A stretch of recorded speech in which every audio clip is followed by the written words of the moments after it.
How can you create a shortcut for a web page on iPhone? Let me show you how it works. If you're new here, most definitely subscribe so you don't miss videos like this one.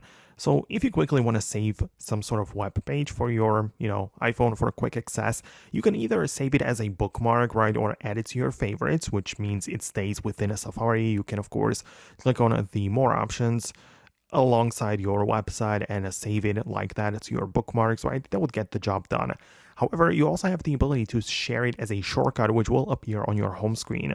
And it works slightly differently, whereas you, of course, have the web page open in full screen, make sure it's like loaded up and everything.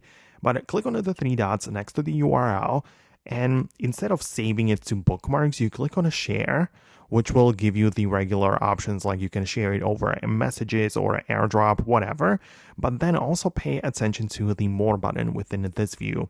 And then look for add to the home screen. So add to home screen is going to be like a menu with this like plus button in a square, and it just turns it into an app or like an icon which will appear on your home screen. So you'll be able to quickly access the website without even opening up Safari to begin with. It's always going to be there like a standalone icon or app on your home screen, so it gets the job done if that is what you are going after. So I think that this is the type of shortcut which you had in mind. If not, let me know in the comments below. It is possible that I'll make an updated video about it in case you meant something else. But that's it from me. Hit the thumbs up and subscribe so you don't miss tutorials and videos similar to this, and I'll talk to you later.